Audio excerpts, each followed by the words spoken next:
Hello guys, yung last na video ko, ni-repair natin yung yung floater ni Barako. Ginawa ko siya ng nung nakarang video ko. Tapos 2 days lang gumana. Tapos after noon wala na, bumalik sa dati. Kaya nag-decide na ako na palitan na ng bago guys. So, urig talaga na kuha ni Kawasaki to. Bali, ang pinambili ko rito sa shop sa Tagupan, Pangasinan, 1.5. 1.5 Barako to. Kaya ngayon guys, palitan tayo ng ng bagong floater. Yan si Barako. Sinalin ko yung mga gasolina niya para di matapon. Ewan ko lang sa ibang probinsya kung may ganito, pero dito sa Tagupan City, Isabela, meron. Kwanto Indonesia made So iligay na natin kasi mahalaga na mayroon tayong fuel gauge. So paano alisin? Ito lang 4 lang na tornilyo yan. 1 lang yan. 8 mm. Yan. Alisin na natin. Pagbukas, laging counter question. So ito guys, tanggal na. Ito. Pangatlo.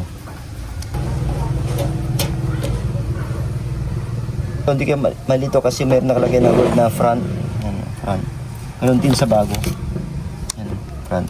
So ilagay na natin.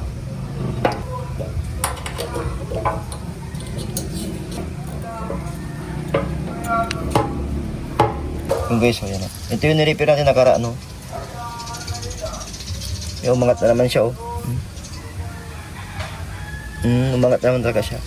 So ilagay natin ngayon yung bago. Ito yung bago guys.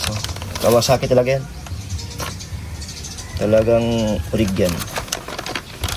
Kawasaki baka naman. Kawasaki baka naman. So yun, front. Ito yung front. So ilagay natin to ngayon. Yan Ito yung goma pa. Ito guys, alisin natin yung goma. Yan. Alisin natin ito dapat. Ilagay natin doon.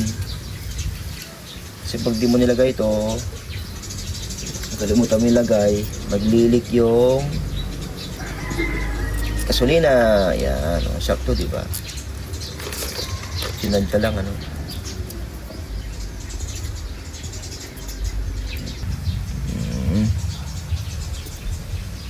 Dahil mo lang doon.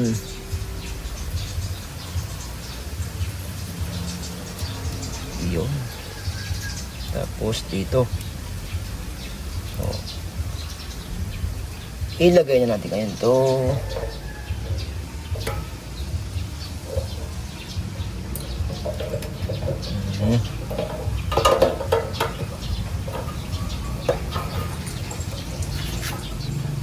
Butas. Okay.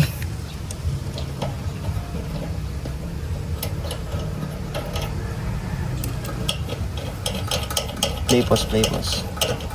So yun lang guys, select na natin to ngayon. Yan, yun lang kung paano ginawa. Kung ano binaklas, ganun din pagbalik. Pinalak na natin to, ibalik na mamaya sa may sa metro nya. Pasok na. So yun guys, kinabit na natin Nakapatay pa yung ignition switch natin. Pero nilagyan ko ng yan. Siguro yun. Mga 2 liters 2 liters yun. Tapos ito, yung connection lang. Yung connection hindi kayo magkamali kasi may pattern yan. Pag hindi siya match sa kakabalik, hindi yan lulusot. Meron siyang pin. Pin na to. Ngayon, magpan tayo guys, mag full tank.